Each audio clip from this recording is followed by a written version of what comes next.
Match. Hold on. Marcus, you don't take your foot outside and drill that ball on the Concrete. Welcome to All Ball. Format unique, all access for all y'all. What the spiel like? Back full of elite athletes that wanna teach and it speaks to the streets, so it feel right. Marcus Liberty, a legend on and off the court to give you what you need. Robert Reed is your co-host. Go.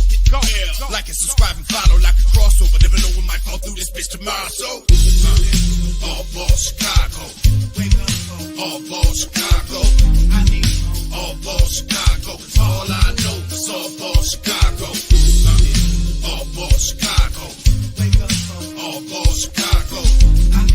All Ball Chicago. All I know is All Ball Chicago.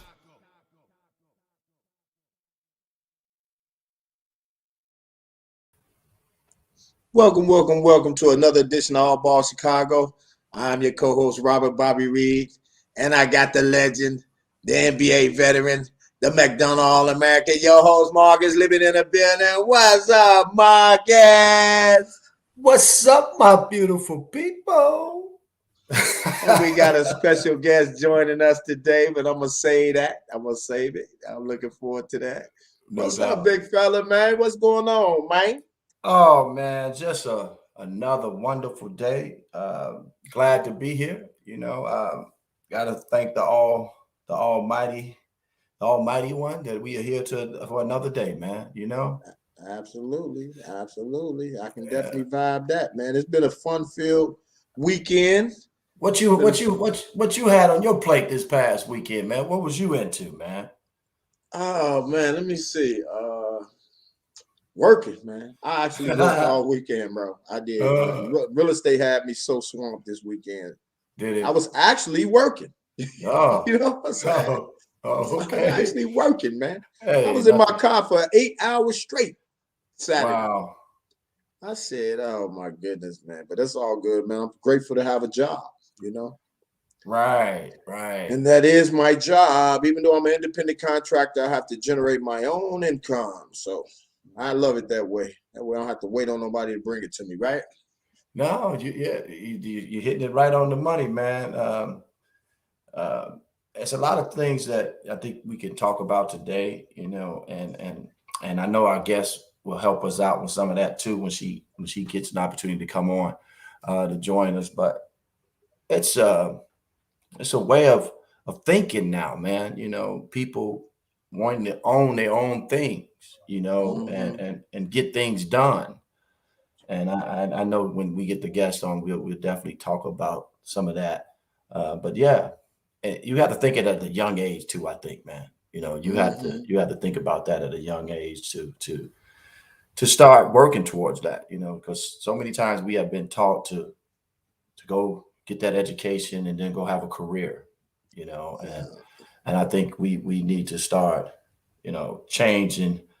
Not saying don't go to school and get your education, but we need to start doing that thinking, way of thinking to be your own, So that's just something I think we need to do as a race, and try to get it going, man. Yeah. Well, that's one thing that I often hear people talk about in our school system. They don't teach us that. Right. You didn't know what I didn't know what an entrepreneur was till I got out of school. Right. So it's important for people kids, if they can learn that early, man. No doubt.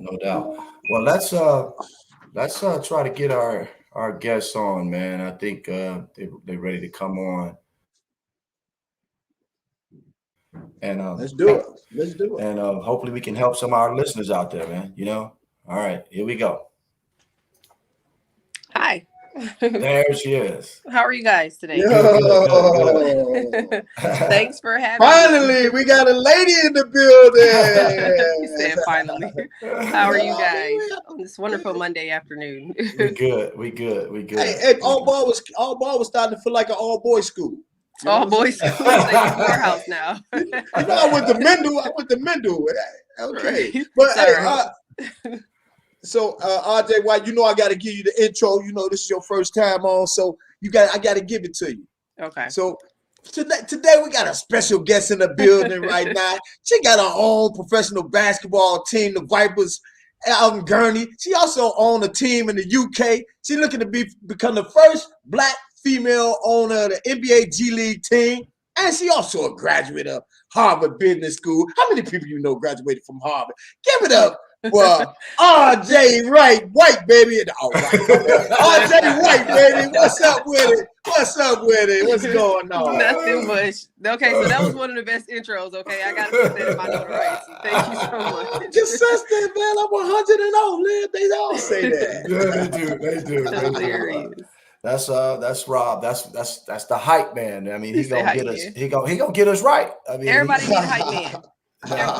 Not just that though. Rob is a great guy, man, and me and him work good together. So we got this podcast called All Ball Chicago, and I'm glad to have you on the show. For one, me and Rob was just talking about entrepreneurship and how do we get people to think like that. So since we have you on, and you owning things, and you was owning things at a young age. How did that? We might as well just jump right on in. How did all that stuff happen? Like you said, at a young age, like I usually always tell like the same, story when it comes to like how and why I felt like I could accomplish things. Because I've had more people ask me that, like, why do you feel like that you of all people can accomplish this huge goal? And besides the work that I put in and, the education and whatever that I have, is still one of those things like you got to have it at heart first. Like, I'm sure y'all know that y'all all ball Chicago, right? Everybody that I know that come from Chicago that hoop, like 95% of them got heart. You know what I'm saying?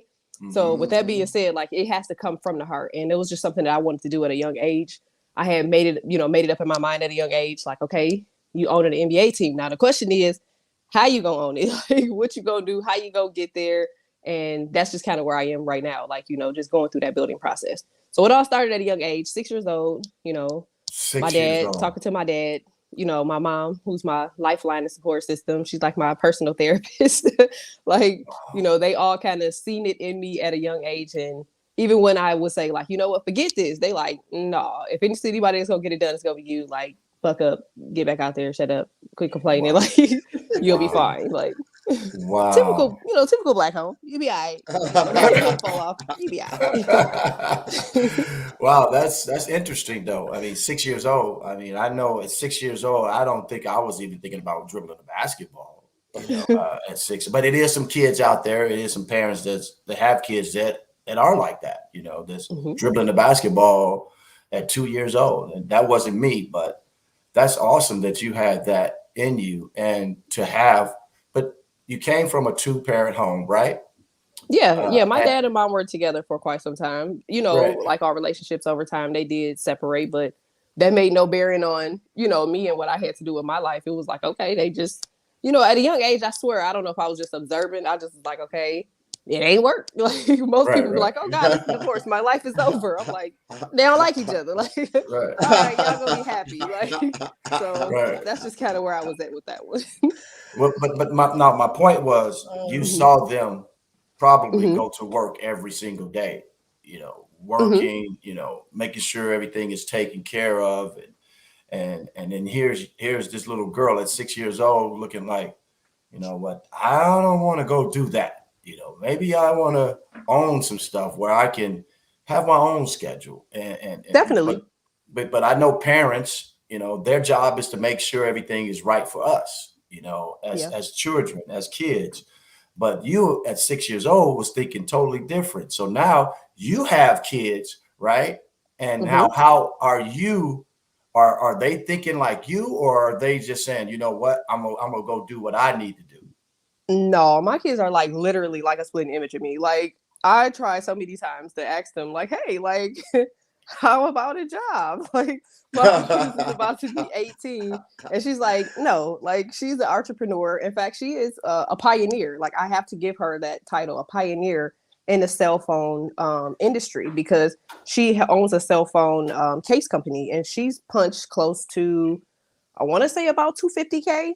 And this is when she was like 16 going into 17. So my other daughter, she just got a contract with one of the highest home furniture goods stores in the US. as for her candles, and she just turned 16. So it's like they're all entrepreneurs. My son's doing shoe resales, and he's building out websites for that. So the only person I can't figure out yet is the little one, okay? Because she's in her terrible twos right now. But I feel like if it's anything, it's gonna be singing the way she's screaming around my house. So we'll see how it goes. Wow, that is amazing. Really, that is amazing to have a family that's already thinking like that, an empire, and I think that is so important. We don't get that much, especially in an African American community. We don't get that a lot that we think like that, because most of the time we've been taught make sure you go get your education, make sure you do this and go start your career, your career. And you did both. Right, you got the education. You went on and went to Harvard. I got most of my certs from Harvard. Like I just got accepted into Harvard to do my master's degree. So I'm actually waiting for that. But a lot of my certs, like I did negotiation mastery through Harvard. I'm doing entrepreneur essentials through Harvard, and I want to say I was like the only African American that was a part of the program at the time frame. And I'm laughing because it's like, you kind of assume that, because you're going to an elite school, but you don't really see the pressure like until it's on you. Cause it's like the whole room will turn and look at you like, okay, what's your thought process on this? So for me going to Harvard, it was actually pretty cool because the people that were there, they were like, okay, like, let's hear your ideology, or let's hear your, theory on this. And they were all like supportive. Even some of the people I had to argue with for my negotiation mastery or whatever, it was pretty cool because they actually still are in contact with me this day. They're like, oh, whatever you need, like you need investors, you need help with something, like just let me know. So I do feel like the college that you go to does build alliances. I got a lot of pushback, like from big people in the industry too. Like, why would you announce that you go to Harvard instead of going to an HBCU? And I just was like, I love HBCUs, you know what I'm saying? My family's history goes through HBCUs, but I just want something that is more solid when it comes to the networking processes. Because No, I'm okay. I want to hop in once you get finished on that HBCU because I agree with you. Go ahead.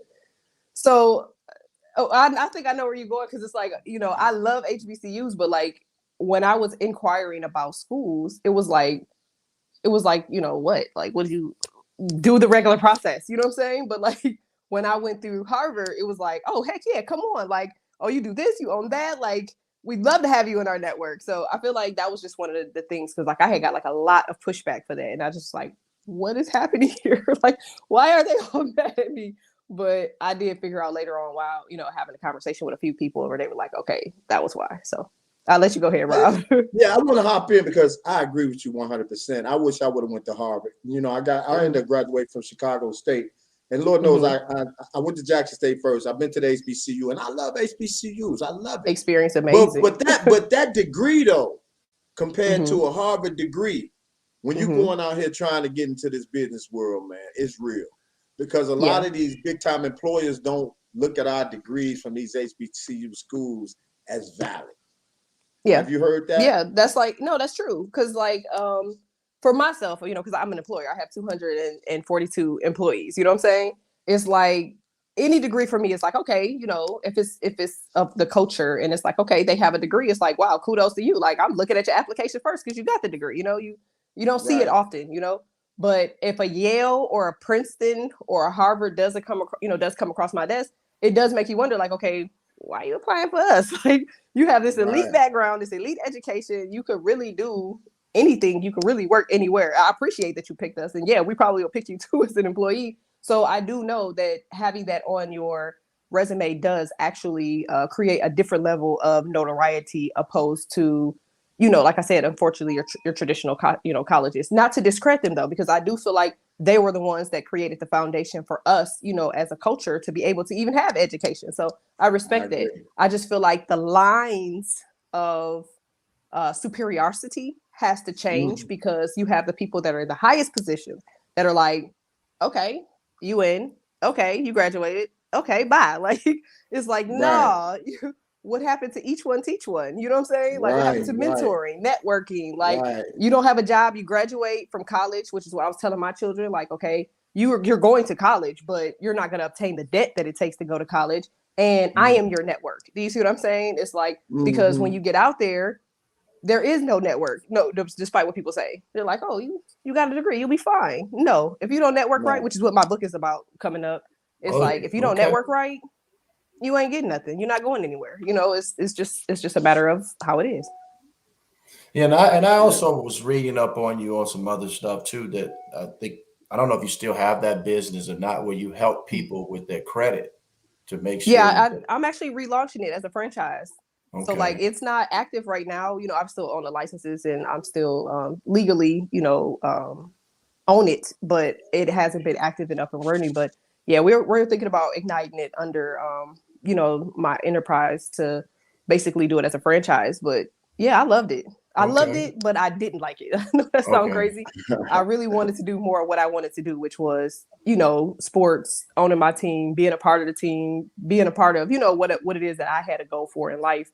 And it made, it's very lucrative, but I just can't be in a pin skirt all day. Like, it was just like, look, I want to put on some tennis shoes sometimes. I want to wear my hair blonde, maybe, purple, black, whatever. Like, I just can't. So it was more of a banker environment. Right. Now let's go back to that though. You're owning the team, and when you play basketball, I'm assuming, right? No, I ran track. I am 6'1.5". I am 6'4" with heels. And I ran track. But let me tell you, God rest Coach Greenstone, and Coach King, when I went to high school, they were trying to recruit me every day, but they were recruiting me from the principal's office. They were like, look, you got to stay out of trouble, darn it. You're not going to just keep getting in trouble. Like, you need to sit down somewhere with your little attitude. And between the age of 12, and me and you talked about this on the phone, right? Between the age of 12 and 17, 16, I just was not trying to hear anything. For those that know me in school, they were like, look, she is a royal firecracker. Why?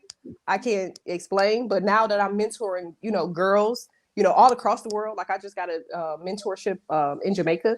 It's having these conversations with our girls. It's I know what y'all going through. You don't even know what you're going through, but I know what you're going through because I didn't know what I was going through at that time. But now I'm realizing it's just a part of growing up. It's part of, your hormones. It's a part of your lifestyle, the way you live, what you want, your aspirations. And it's kind of like that person that's yelling to come out, but it doesn't have a voice, so you take it out in anger or frustration or even failure for some people, because they resort to, alcohol or drugs or violence or the system, So it's pretty cool now because it's oh, thank God I didn't end up with anything negative happening. It all turned to positive. But having those conversations now, I'm at least to be more, helpful, knowledgeable, if that makes sense. And the reason why I was going to say that, but since you did tell us that you didn't play basketball, you ran track,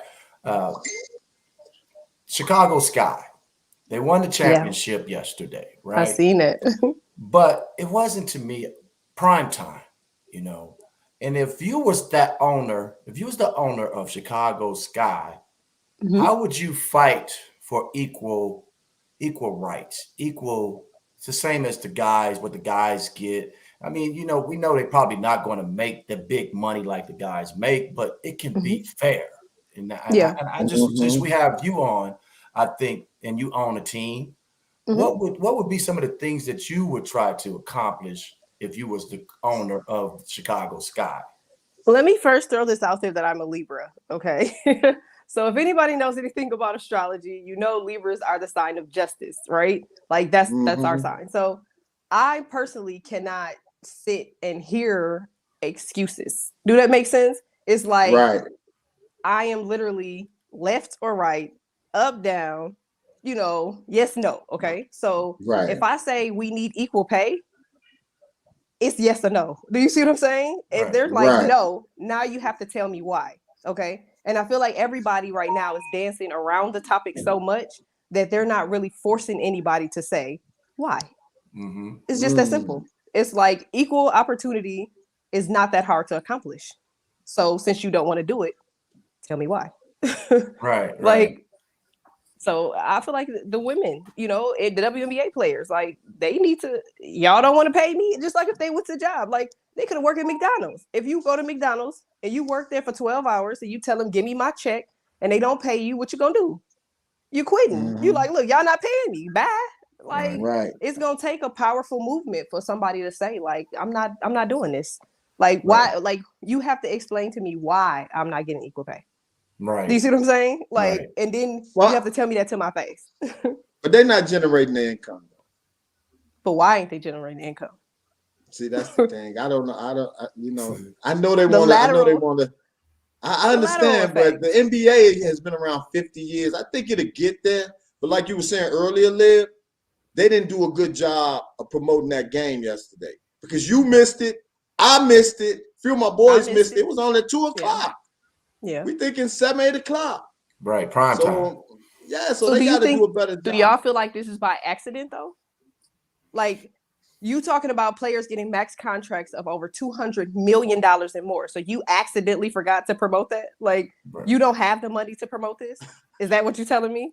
Like I'm sorry. Again, the sign of justice. You're not gonna tell me that this was on pure accident, that you just so happened to be on the worst rating time. We all let's talk about insights, right? Instagram. Right. Instagram, they show you the time that your people are most active online. And you picked the most non-active to, you know what I'm saying, to go live. 2 o'clock is the most non-active time for sports. On a Sunday? On a Sunday, because people at church and all of that stuff. You're grocery. I'm saying this as a mom. You're grocery shopping. You get your clothes out for school tomorrow. I'm cooking. Get out of my face. Like you're doing everything at 2 o'clock besides watching the WNBA. Okay. Now, even for the NBA, I'm not watching LeBron at 2 o'clock. I'm washing clothes on a Sunday. I'm getting the kids ready on a Sunday. Now, 6 o'clock, 7 o'clock, y'all better get out my face. I'm about to, you know what I'm saying? Like, as a parent, but nah. And it's too many contracts out here to say you cannot get it right. Sorry. Yeah, I agree. And I think they need to do a better job of highlighting too, like meaning the fancy plays. These girls they be out there doing fancy things just like the boys, but you don't highlight it, you don't put it out there, you don't market it. If I'm just gonna throw out a name, Allen Iverson crossed over Michael Jordan, you saw it all over. You saw it all over social media, right? So people, these little kids were saying, I want to be like Allen Iverson. He crossed the goal, but for the girls' side of things, you don't see that as much. You don't see. What's her name? Anderson? I think she plays for the Vegas. The Sky.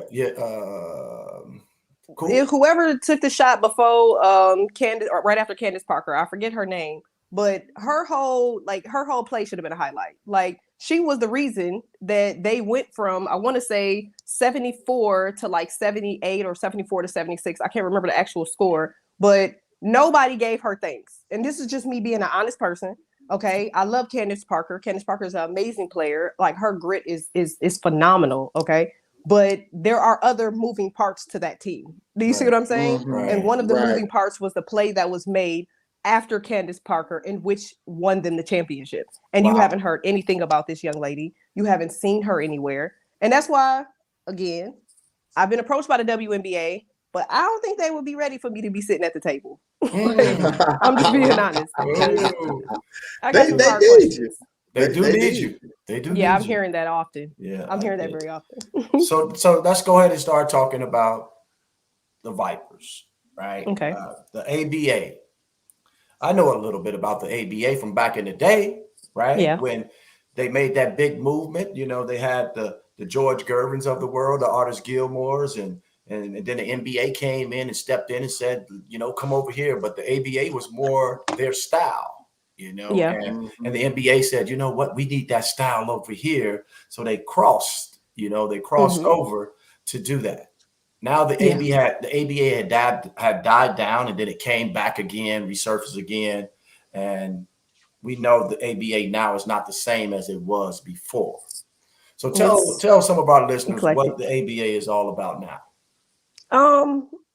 The one thing that I will give kudos for is the fact that it is a very diverse league. Okay, so you're talking about a league now full of minority owners. Okay, so they're a league that's actually giving minorities the opportunity to actually purchase a team. In fact, I think they're one of the largest leagues to do so. Because you don't really see a lot of that in other in other leagues. Okay, so that's what I do give them kudos for. Does it look like the ABA from, like you said, Garvin and Dr. J or Julius Erving?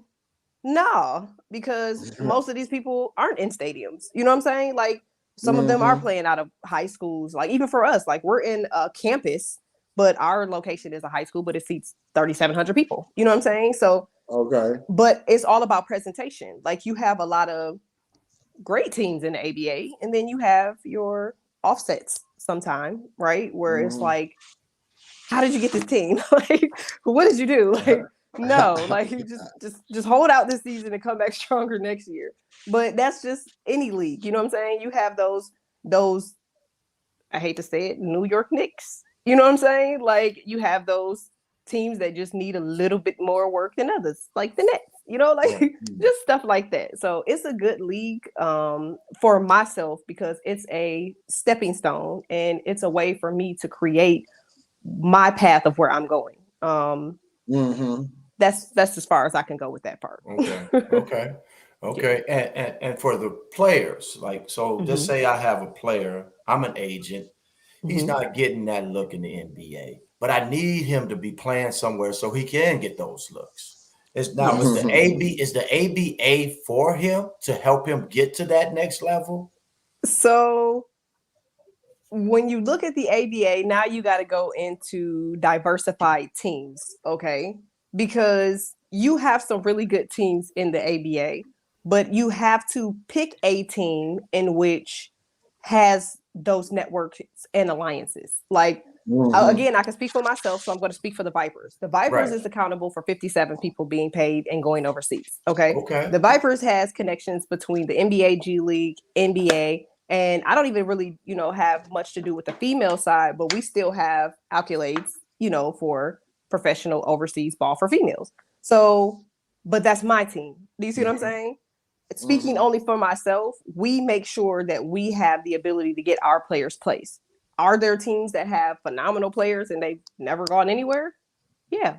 But that's because, again, like I always say, you could be the best at something, but if nobody knows about it, what good is it? Right. Do you see what I'm saying? Like, so you're going to be the best player on a team, but the team has no network.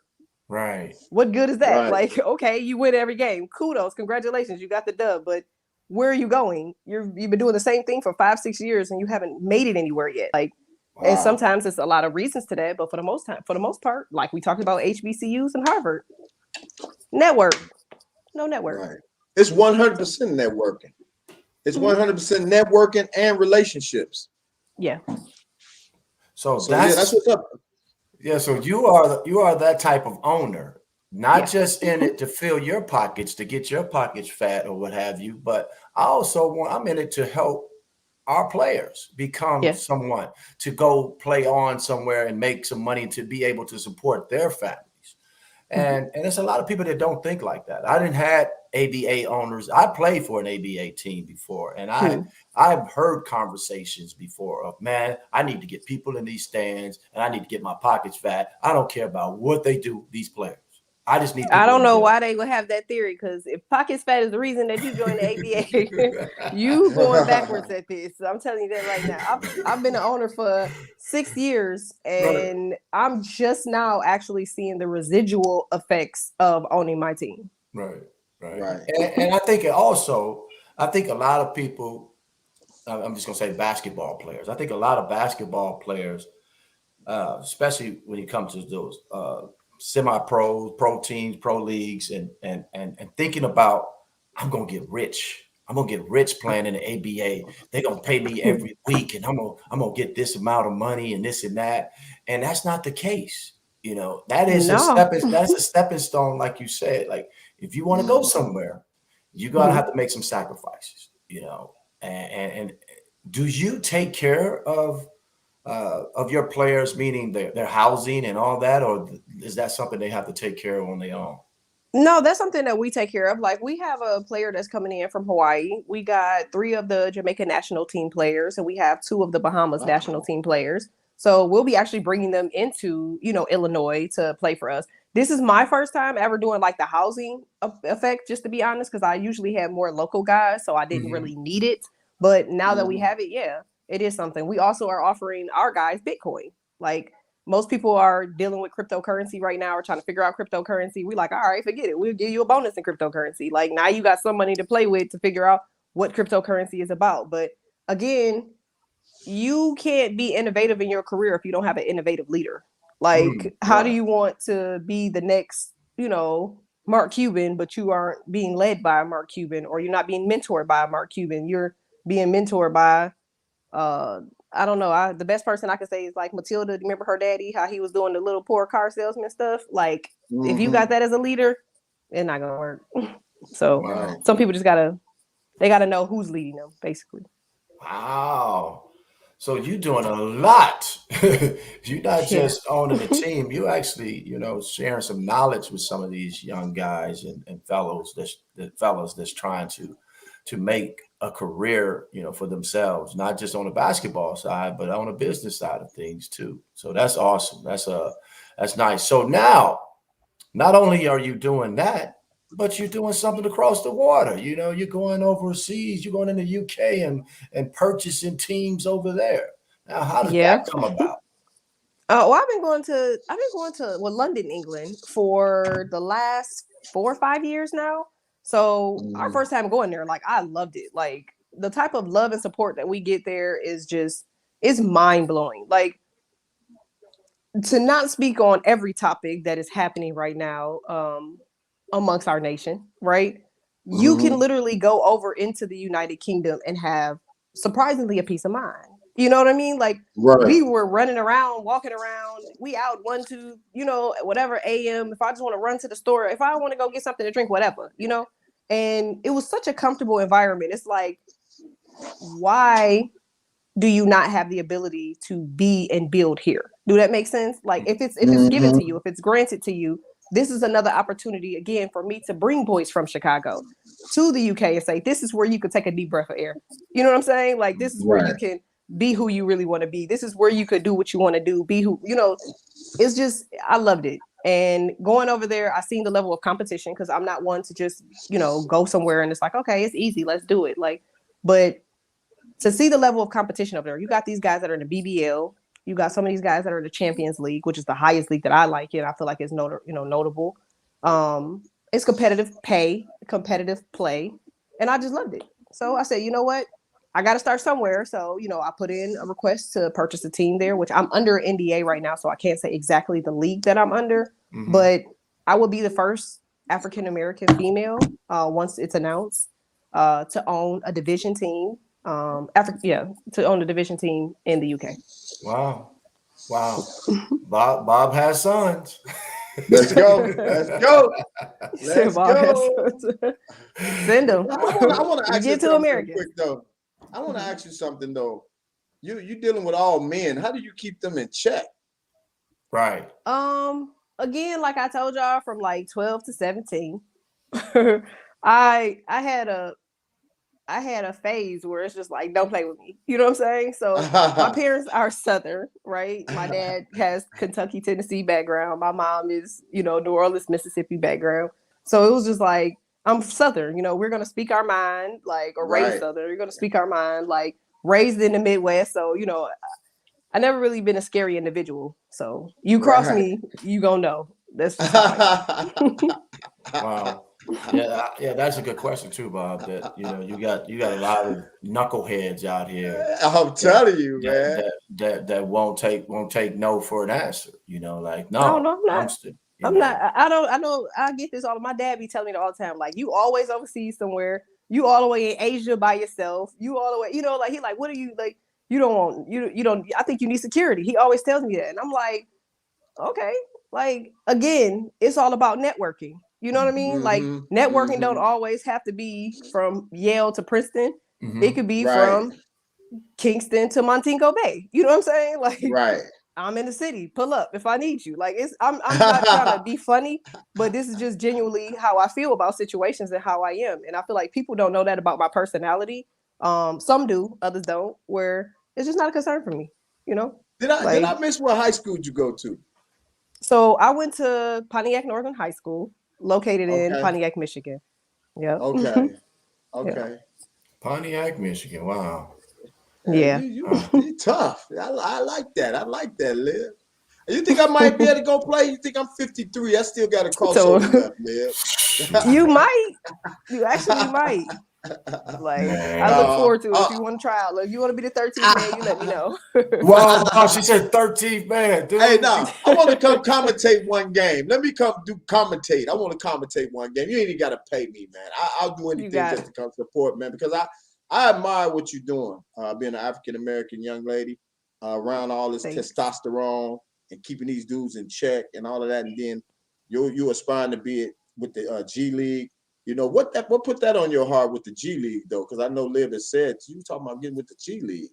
Well, Yeah, my that's overall pretty goal is big. to own the NBA G League team. I went for G League because we all know the price right now at a For minimum. I NBA. want to say for NBA is it's a ticket, you know. Like, Yeah. but the good thing again about networking is you meet a lot of people that can afford that ticket. You know what I'm saying? So if you want to come in as a percentage owner with me, like they're at the ready. But again, I try not to take on more than what I know I'm capable to deliver. And it's like, for me, I'm capable of delivering at a G League level. This is the same thing that you're dealing with when you got a Division I team. It's the same thing you're dealing with when you got BBL teams. It's the same thing you're dealing with when you got an ABA team. It's all about how you run it. So that kind of, I'm staying in my lane with that one. But I know if I had an NBA G League team, probably would be one of the most diverse and competitive teams in the lineup.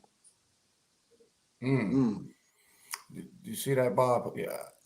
I'd like to be one of the first Black women to be a development coach. Somebody put that up there, but they're not part of the network, so we don't know who that is. Right. It's doable. Yeah. Like, first means that you worked the hardest and you got to it before somebody else did. Right, exactly. So let's talk more about the Vipers, because we want people to come and support the Vipers. I know it's located in Gurnee, Illinois.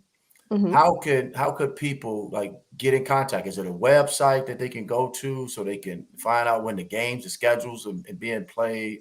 And are you networking with Chicago public schools to try to get some of those kids to come out that way? You know, because it is probably a little bit more safer to come out to Gurnee and watch a game than it is, you know, in Chicago. Yeah. You know, the funny thing is, like, I haven't really done any networking with like the CPS school system yet, but we have worked with a lot of large foundations in Chicago, such as like Big Brothers Big Sisters. We're working with I forget the lady's name, I forget the program, but they take orphans, okay, and they basically give them or put them into a trade. So what I usually do, and this is funny because like I never really asked her like more information. Once I heard what she was doing, it was just like, come on, you know. But I do have to get their name so I can give it, you know, more politically, right? But they basically will come in and shadow me for like, as I'm setting up for the Vipers, or if I'm having certain meetings or marketing meetings, to basically give them some knowledge of trade. But for CPS, I haven't done that. We are in alliance with a lot of the schools in Lake County, which they do actually support us. Warren supports us. Round Lake schools support us. Most of Lake County regional offices actually support us, which I really do love it and I really respect it. We got a lot of love from the mayor and you know, a lot of the accolades, you know, of the city and of the county. So, but I haven't really ventured out too much into the Chicagoland area because I try to be respectful because there are teams in Chicago, you know, and it's like, here she go dipping her, you know what I'm saying? She all the way over here in our territory, like go back where you came from. So I try to keep it separate, but you know, when it comes to something massive or something big, like, yeah, I definitely will partner and I definitely will collaborate. So you saying you be kicking their butt? That's what you're saying on the court. Y'all team be kicking their butt. That's you know, what you're saying. we struggled for a while. I'm not even gonna lie. Like my first year, like man, we blew through. We got all the way to the regional finals, but like after like year 2, year 3, we just was like, we could not get it together. Like, and then I just got our new coach. Well, he's been with us for almost going on 2 years now. He's the former NWR Navy coach. And then our other coach went to Purdue Cal. So they're kind of like getting it together for me as far as what I want out of my team, which is a defense first team, you know. So far it's been looking Pretty great. good. And then now that we have these additional players that are coming in, I feel very confident going into the season. Like, you know, they say be concerned of the one that don't talk the most trash, because they know something everybody else don't know. So while everybody else talking trash, I'm sitting here like, okay, like we'll see. Right. Let's see how it goes. So that's where I'm at with it. And us Chicagoans, the only thing we know at Gurnee is what, Bob? Great America, Great baby. America. Great I knew he was gonna say Great And America. Gurnee Outlet Mall. You got the Outlet Mall. That's right. Gurnee Did Mills they and close Great down America. that water park out there? Remember the water park there recently opened up? Did they close that down out there? It was an indoor water park. Oh, you thinking about Key Line Cove. Key Line Cove. They turned it into Great Wolf Lodge, which we're actually working on a partnership with them right now. And it's just as great. They have it as Great Wolf Lodge right now, and it's literally like, I was just there like last week or so. Like it's phenomenal. Like they redid the whole thing. Yeah, they made it more of like that Great Wolf Lodge wolf, you know, effect, but it's really nice. It's still something for the kids to do. It does. It still has a water park. It's nice. I love Gurnee, man. It's like going out of town there for us, right? Yeah. Oh, gosh. 45 minutes outside of Chicago. Still going out of town. And I just found out who was that said that too, Bob. That was Miss Foster. Oh, okay. Miss Foster. Do you know Miss Foster? No. I'm a face person. Yeah, Miss Foster she's a trainer. She's a developer. You might want to reach out to her. That's what Arthur Agee just said. That's who it was. Okay. Yeah, but she's a good trainer. So what else you got going on? You say you want the not the WNBA, the G League. You want to own a G League, and you owning the Vipers. You got the UK on lock. What else you trying to do? I know your ultimate goal. I have so many projects that I am stirring up right now. Like, I literally just launched my first planner, because the number one question people ask me, they're like, how do you keep all of this and like organized? They like, okay, you're a mom. Like, my kids are also homeschooled. I don't know if I mentioned that. No. So like all of my children are homeschooled now. And so he's like, okay, you keeping up with work, you're even a dog, okay? Like, it's not okay. The dog he's been the most extra person throughout this whole journey, but we ain't gonna get on him yet. But it's just one of those things where it's like, you have to have your schedule extremely booked, tight, and confirmed. Like, which is why I'm about to start looking for an executive assistant to help me with that, as far as like just keeping my schedule together. But that's the point of my planner, though. Like, my planner is really just to kind of help people to kind of stay on schedule and to help them kind of like, just stay motivated. Like, when you own businesses and stuff like that, or you're a parent, or, it's really hard to just continue to look at the finish line, because you are so thrown off by so many different things, especially if you have, like I said, being a parent, you like, okay, so this might be the Southern in me. It's like, what's wrong with you now? Like, okay, so now I got to take some time to figure out what's going on over here and figure out how I can fix it and help it. And then what's this? Okay, you back on the course in the straight and narrow again. So it's just one of those things. And then obviously I'm working on my book, and I'm actually creating like a laundry detergent. Like, this goes to show you how much clothes that I wash, that I literally came up with my own laundry detergent. But it's a lane, and from what I'm learning, being in that lane, it's pretty lucrative, and it is looking very, hopeful for me right now. So I gotta go get it. It's called London Gale. So it should be launched in a month. London Gale. Yeah. Well, me and Bob talk about this all the time when we on the phone, about you got to have multiple streams of income. You just can't have one thing. You got to have. I mean, most successful business people have a bunch of things out there. And I think that's a good thing. If you can handle it, it's a great thing, but if you can't, if you just, coming up with ideas and throwing things out and saying, okay, what's happening with that, and then throw this one out. No, you still got to put the time and effort into each one of those.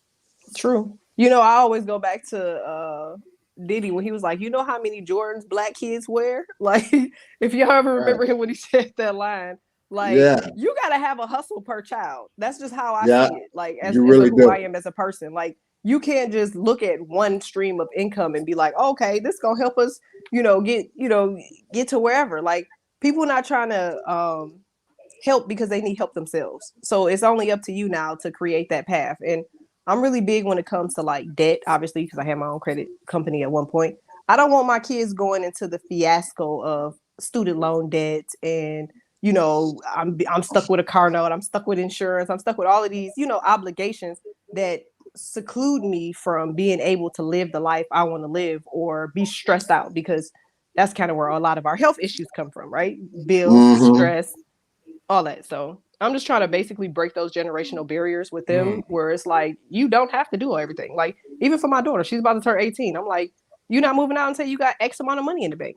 And everybody was looking at me like, well, if they're 18, they can do what they want. No, at 18, No. that was a past thing that we did generationally. Like, oh, you 18 now, you could get out, just so people could avoid the responsibility of their child. No, you 18, I'm not putting you out in the world until you on your feet and you got the right money that I know and I feel like you're comfortable with. So that's just kind of where we are right now. And it's a cruel world. And she's okay with that. Oh yeah. She's very much okay with that. And she's like, okay, I want my car. And once I get my car, like, nothing else really matters. So it's like, all right, well, let's get Let me car. ask you something real quick. Where does all your motivation come from? Because I mean, I know I'm always thinking of stuff and I'm always doing stuff. And I know where mine come from. I won't say, but where does yours come from? Because you got a lot. I would say that my motivation comes from my kids. My family, like my mother and father's side of the family, are both Native American. So I see a lot of what it was when they were in their prime, if that makes sense, and the opportunities that were just not available for them. So I would consider it selfish myself to have all of the opportunity in the world and still have the same outcome as people or anybody that didn't have the potential or didn't have the opportunity, if that makes sense. So my motivation is, if you have the ability to do it. Like, why not? So that's kind of where my kids are very much my motivation. Like, they drive me so much. Like, there's times where, everybody have their moments, right? I'm sure y'all do. Y'all in the sports industry. You like, no, I don't want to. I don't want to get out of bed. I don't want to do nothing. Right. I was like that this morning. My kids are such a motivation to me, where they like, no, like, I'm the mama. They like, we ain't doing this today. Come on. Like, and I love that. So I know if they gonna go hard for me like that, I gotta go hard for them like that, and make sure that they have what they need. So that's my motivation. And my mom, she's small, but she's mighty. Okay. So I want to make sure that she get everything that she deserved, because she looked out for all her girls. She made sure we was all good. Like, we ain't want for nothing really. She worked 2-3 jobs if she had to, and I can't come in after her being lazy. Like, oh, I don't want to do nothing. You know what I'm saying? Like, to do that, knowing that your parents struggle and knowing that your parents, needed at when you were a child, like, and you don't want to do something, that's not cool. So. All right. Now, and you spoke on this earlier. You said you from Michigan. You lived in Michigan.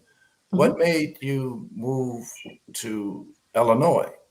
From Michigan. Was it your parents, or was it that's what you wanted?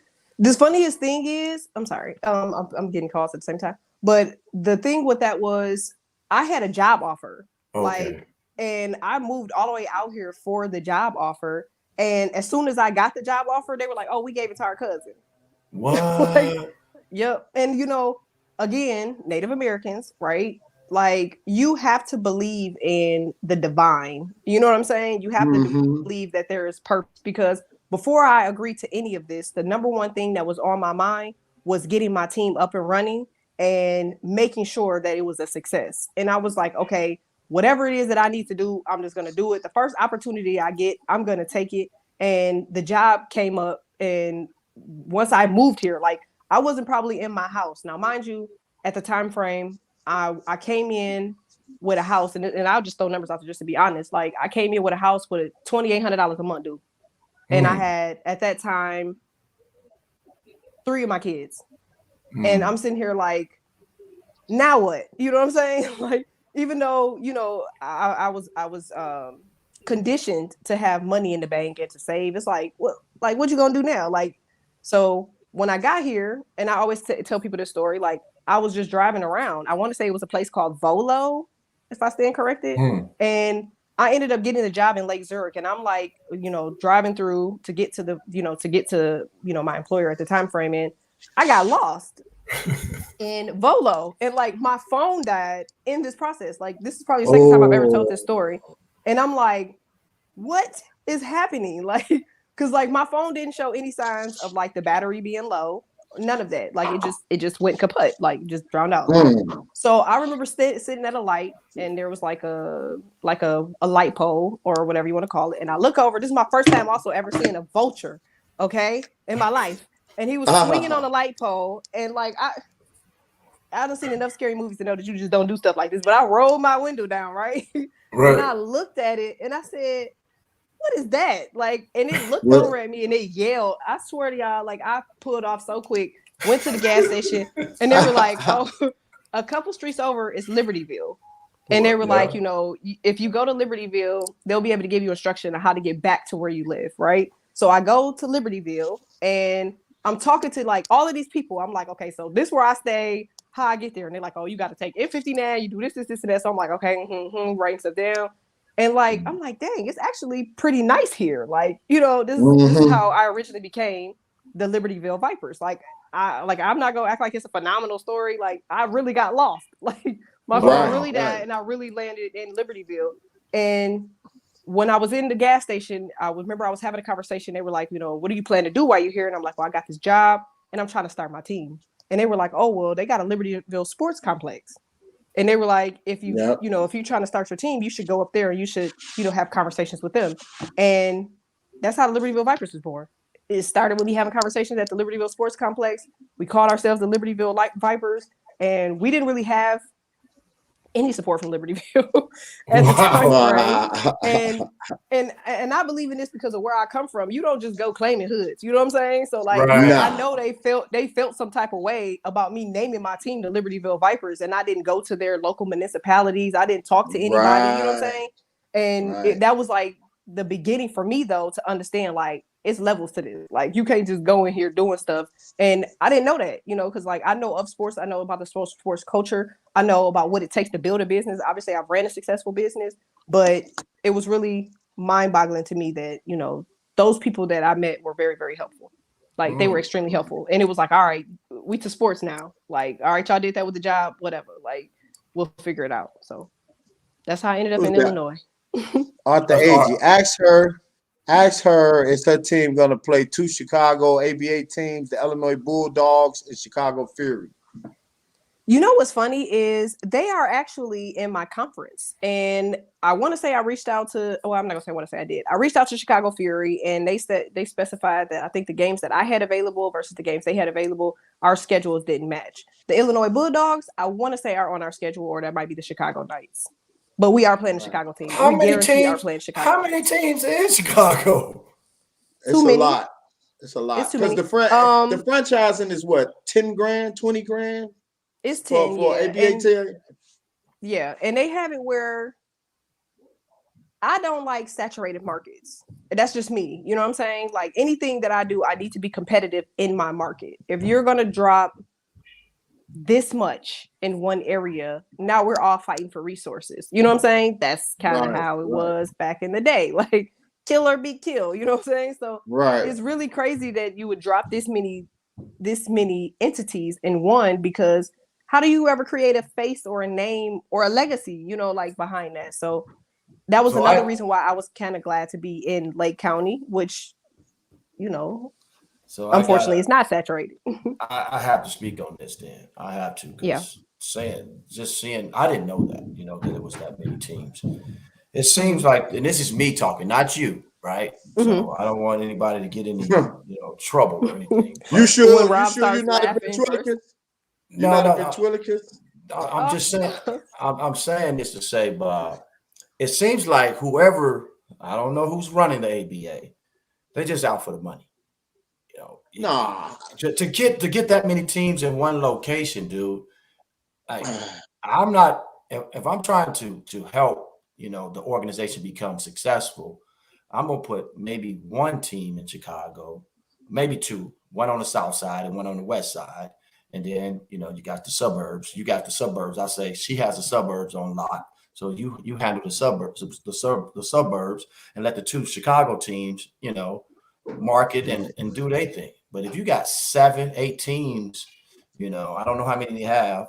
It's hard to, like you said, you're going to be fighting over the same players. And what can a player switch? Can a player say, well, I don't like the Fury. Can I go over here to the Deacons or whatever? I'm kind of glad that you kind of brought that part up, because they can actually. And based off of how I grew up, like I grew up where you got to stand on something. You know what I'm saying? Like you can't just jump here to here, do this, do that, do anything that you want, and it's okay. Like the league and teams do have protocols, but now we got to talk about the type of individuals that you would come into contact with. You know what I'm saying? Like if you playing for one team and they tell you, no, you ain't getting playing time, you forget it. I'm just gonna go to the 10th team that's in the city, because they're gonna pick me up because they're looking for players. It doesn't really create the level of, I'm not gonna say protocol, but it doesn't create the level of value. If I could just say, all right, you don't want to play me, I'm going to Jane Doe team, she gonna play me then. Right. It does make it less competitive. You'll find that in our league too, that everybody knows each other. Like the era that I come from, if we hooping, don't talk to me. Like I'm not getting on the court laughing with you. I'm not talking to you. We not cool. No. Like now after the game over, we could go get something to eat. You know what I'm saying? We could chop it up. How the kids, how the family, right? But when we on the court, it ain't none of that. And like I have found that because it is an oversaturated market, that it is easy for people to play sides. You'll have people, like for me, I've had people send players to me just to see how our organization operates. Wow. And then once the season starts, they skip and they go right back to the other team. And it's like, when you grow up under certain principles, you know a Mo when you see one. So we gonna give you everything that Mo's need. Do you see what I'm saying? Like that's just how it is. Like, all right, here, take that. You gonna go back with all the wrong information, and we know you the Mo now because we only gave you that information. You feel me? Like, so it's just, and people don't know that about me, but they see, like I said, like they see the Harvard, they see the face, they see who I am, how I operate, and they assume like street smarts just never is the first thing that crosses their mind with me. Right. I don't know why, but that's the first thing that we were taught as kids. Right. So somebody said that's an adult AAU circuit. I would think that they would have like a no compete clause though. I do. I have 6 attorneys. Right. So we have NDAs, we have a non-complete clause, we have restrictions on people, like you can't do business with anybody. Like I've had people literally like see the people that we do business with, like sponsors, and go to them. They'll send somebody to go try to do business with the sponsor right after me. Like the era of ethics, when it comes to how people do business is very saturated because they don't know the rules. You know what I'm saying? And it takes a certain type of person to know the rules when it comes to business. But I don't say much. But RJ, that's because you have that business knowledge, right? Mm-hmm. I'm wondering if the ABA looks at certain people's background, or they just taking their money. I could keep going back to the money part because you have that many teams, and you just telling me you creating these clauses in your team, your organization. I think that should come from the top. The ABA should be saying, this is the rules and this is what you got to abide by. If you don't, we're going to take your team. We're going to take your team away from you, because we got to make sure everything is ran the right way. And every team should be running the same thing, the same way. It doesn't seem like that's the case to me. I'm just looking. I feel like it's the goal, because, you know, I get the emails from the league. You know, I get the, you know, my team, my staff, like I myself per se, I'm not always on, you know, like our local district calls and stuff like that, but it's the goal. Absolutely. But again, when something is so affordable, everybody got it. Do you see what I'm saying? So the Jays just came out, we'll say 2 days ago, 3 days ago. We all got them on, but can we all afford them? Right. Do you see what I'm saying? Like, yeah, we could wear it, but I just bought it because everybody else got it. Like, that's just kind of what people are when it comes to business. Like, people are out here, you know, buying businesses because they can afford it then, but can you afford to keep it going? Can you afford to, maximize it? Can you afford to expand it or network it or grow it? You know, like it takes a certain type of skill to have that. So I do feel like for the league itself, they do have a lot of rules. They do want their league to be a competitive one voice league, but in all actuality, there is no one that can control a human. Hey, let me hop I in think real that's where quickly. Go ahead. I'm sorry. No, See, I was I gonna say think what that's where happened the issues are. I think what happened with the ABA was when the G League came, the ABA semi-folded. Isaiah Thomas walked away from the ABA. You familiar with the story? Isaiah Thomas was the CBA. the CBA. Okay, so that was the CBA. That was Okay, CBA. but so the ABA, with it being affordable at $10,000, because I know I had a girl that bought a team. I actually gave her some money on it, and she bought a team out in Indiana, and she was going to be the Indiana part of it. But so many people was getting these teams, and they wasn't getting them going. But you still have the licensing rights once you spend that money, right? Yeah, So like any franchise, yeah. Right. So it's just like the NBA. You got teams who are like the Lakers, and then you got the worst teams in the NBA. And it's people like her who gonna make her team what it is. Because if you go to Miami, they got some serious teams out there, right? Yeah, like Florida, their market is It's phenomenal. crazy. Like you Yeah. got like guys like the Jacksonville Giants, you know, if you take the time to Google them, like you got the South Florida Gold, like yeah, and Yeah. again, I'm not knocking none of the Chicago teams, like because there's some good owners in Chicago, like competitive. Like you got the Fury, like they have a competitive team, like but the only issues that we have again is there's so many other moving parts that we can't accomplish because either saturated market, either because of the instances that are happening within our culture or the instances that are happening against our culture. So it's going to be one of those three that you're running into that's not going to allow your organization to move forward unless you have a certain type of skill. In which for me, I was blessed to have that. So Well, there you have it. You're running your program, and you're not worried about anybody else's, program, and that's the way it should be, And I think if I was, one of the founders of the ABA, I'll make sure that I'm going to visit each and every team that I have under my umbrella, the ABA, to make sure that they're running it right, and I would do that, because that's what it should be.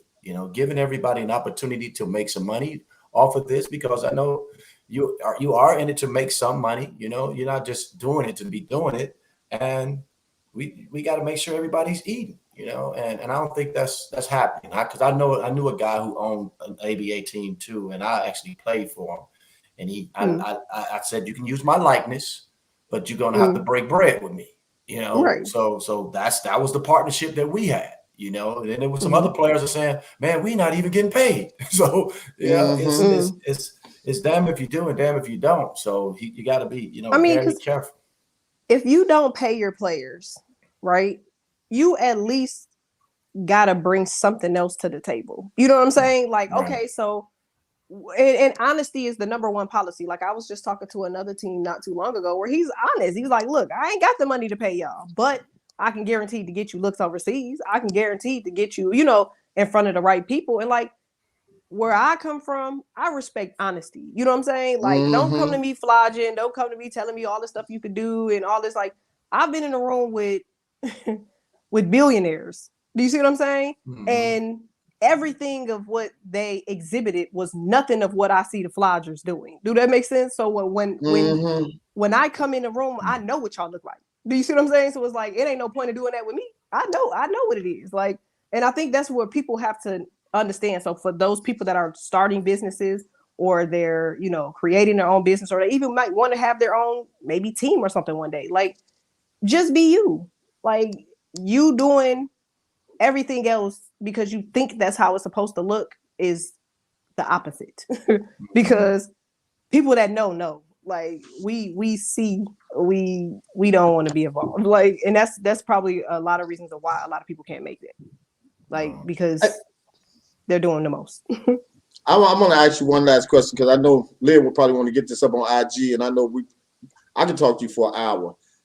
Liv said everything is open, so we can ask you. So, are you married? Are you single? What's your status? Single, yeah. Yeah, I'm single. But that's because I'm not trying to really go off into a lot of that right now. Like, I'm really big with energy, right? And the more you're trying to attain a goal, and if you have somebody around that does not match that energy, the only thing that they can do is stagnate you. Yeah. Kill it. Like, it's not conducive for you to have a goal and then you wake up excited and, you know, motivated, and you look over at the person and they like, I got attitude today. You know what I'm saying? You like, like everything that I just had planned is just kind of going down the window. So that's where I'm at right now. Offers, of course. Like, I think I probably get like, maybe this is maybe an over exaggeration, but not too far away, but maybe 2,000 something DMs a day. Wow. So if I wanted to, it would be, it's nothing. But right now I'm just kind of focused on my goals.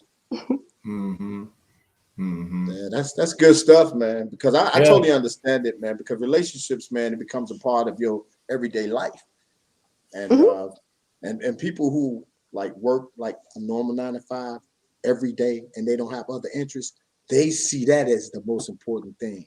And people like you, myself, Marcus, who juggle multiple tasks, you know, you tell them something great, and it's like, oh, here you go again. Yeah, that kills you, man. Yeah, it really it eats on the inside. You can see jealousy, like you can see jealousy a mile away, especially when you are, because I'll say this, and I know like y'all want to finish up, but you can have something so big brewing, right? And it can be very important to you, and you can go up to somebody and you can say, man, this is what I got going on. That first reaction tells you a lot about how much a person believes in you. Do you know what I'm saying? And for myself, you know, because, and I'm sorry, you have to forgive me because I'm trying to find the right words without saying something where they're going to quote me on it, okay? Right. Where I grew up, it was, you know, like I just so dislike sometimes of how our childhood is with growing up in a certain era. Like, can you believe that us as African Americans, we grow up in a culture where it's not cool for you to have good news? You know what I'm saying? It's not cool for you to boast, or it's not cool for you to do something like right. Like, good is corny, you know, in the era when I was coming up. Like, oh, if you ain't out here in the streets, or you ain't out here doing all this other type of stuff, like you a lame. It's like, now I be telling my kids, man, I want you to be lame as hell. Excuse my language. Like, be lame. Like, especially for my son. Like, you don't need to do all of that to fit in. Like, you got money in your pocket, you got, you know, a roof over your head, you got clothes and shit on your, clothes and stuff on your back. Like, you don't have to do none of that, you know? Right. So as I look at it now, when you're picking a mate or somebody to be in a relationship with, they're brought up with that same principle. You know what I'm saying? Like, because our culture doesn't change. It only evolves and goes to different people. And when you building something, you can't have that type of energy around you. And it's more of that than not. And like, you know, Mr. Liberty, we talked about that when we were on the phone. Like, you just gotta pick a lane and stand on it. Like, I've been through a lot throughout my journey. Like, I've been on this team for 6 years. I've had relationships. I've been divorced. Like, and all of that, I never stopped working. Like, you're not going to get me to stop going toward my goals and my dreams, all because you feel some type of way about me. You see what I'm saying? Like, it ain't nothing I could do to make you feel different about me. So I'm glad you asked that question, because a lot of people ask me that. They'd be like, you know, you're a mom, you know, you're gorgeous, you're this, you're whatever. Like, how do you maintain relationship, and how do you maintain your lifestyle? And it's like, just don't stop working. Because I've seen people lose everything. You know, I was just thinking that me and you are a lot alike. I think me and you should. No, I'm just kidding. It was just a joke, man. You know,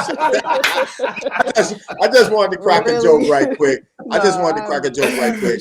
No, I trust me. I'm good. I'm good. No, I'm good. But I know. let them know I got You're jokes, hilarious. man, and I have to use it. I have to use those jokes. You was hilarious. But no, that you know, really caught me off guard. That never happened. Yeah, I had to get that. But you know what? I think about that, and it's almost like realistically, you'll probably end up spending the rest of your life working and getting your money and getting focused because it's going to be hard to find somebody to mesh like that unless they already got it. You see what I'm saying? No, like I'm happy y'all brought this topic up. I swear, because I just finished having like this group argument. Okay, like day before yesterday, because you know it's the weekend and we're like all like just argumentative in my household and friends and whatever. So like I feel like you can mesh with a person, right? But energy is one heck of a thing. Do you see what I'm saying? Like you could I literally like, and I'm not trying to boast or be funny or nothing, like I could find anybody that I would prefer to talk to that has millions of dollars, like all through my inbox. You got the blue check marks, you got NBA, you got NFL, you got MLB, like that's nothing. But money doesn't really equate to the type of example that you could be for my son. You know what I'm saying? Like what does he see you doing? Like my daughters, like, okay, this is how you treat my mama. This is the type of guy I'm gonna date. You know, like it's all about that part, if that makes sense. Like, and you got to meet somebody in the middle too. Like, I've seen everybody with the whole 50-50 thing. I'm old school. Like again, like I said, my family, they're all Southern. Like, I just stand on a different set of principles than most, and that's probably another reason why I seclude myself from certain situations. It was another thing I wanted to add too. When you was talking about that energy and all of that, you know, Facebook did a poll, and it's and they were going to take the negativity, try to decrease the negativity on Facebook, but because Facebook is driven by negativity, they don't want to get rid of it. Like if you put somebody up, let's just say the guy who the Crime Stopper that followed the crime around Chicago. Soon as that camera go on, he got 2,000-3,000 people watching. Because they know they finna see a dead body, somebody shot, but then here it is, me and you could come on, we might get 200, 300, 400, 500, maybe 1,000 sometimes here or there. See, people gravitate. It's conditioned thinking though. Like again, like I said before, like growing up, you know, in the environment that we grew up in and around, like it's easier and cooler to know people in the street. You know what I'm saying? Like, but when you in the street, you don't want to be in the street. You know what I'm saying? You like, man, every day is paranoia. Like, why I got to deal with this? Why I got to do that? Like, it ain't as cool as people think, but it's cool because people ain't lived it. You know what I'm saying? So for as long as somebody can see something from a distance and it doesn't actually affect them, they think it's okay, you know? And that's why negativity fuels so quickly on Facebook, because it's like, oh, I could watch it, but I ain't got to be there. Oh, I can see a dead body, but it ain't my cousin. Like, that's kind of where it is. But like when you live through that every day, you like, man, I don't want to see none of that. Like most people that's been through that, they ain't even on Facebook. Like I'm barely on Facebook. I post on Facebook and I'm off. Like I don't want to see nothing. And when it comes to negativity, I don't want to hear it. Like I just, you know you can't avoid it, so to speak. But I also don't want to openly bring that into my energy either. Like why do I need to hear, you know, about all of that or see all of that, if that makes sense. So, and you know, they glamorize the hell out the streets. And I, you know, for a short stint of my life, I spent 2 years in the streets hustling and doing that. And I'm gonna tell you, like you said, you want out. You know what I'm saying? Once you so deep into that stuff, you trying to get out. But society, they glamorizing that with our young people, and I just want to leave it at that. You know, even with the rappers, now all the rappers is turning to they carrying guns now. I feel like this is probably one of the first eras of artists that they actually are what they rap about. Like, you know what I'm saying? Like, yeah, you right. You had like NWA, you know, like all those guys were, you know, but pretty much the West Coast, where they was just like, you know, we own that. But you know, the West Coast been on that. Like, you go to LA, I was just in LA. Like, you know, they are who they say they are. Like, period. That's just like you go to Chicago, certain streets in Chicago, you know they are who they say they are. Like, this is the first era of rap where these guys really are doing what they say. And Yeah. because of that, people only want to be affiliated with people that do what they say. So now you're dealing with an era of people that's like, okay, they doing it.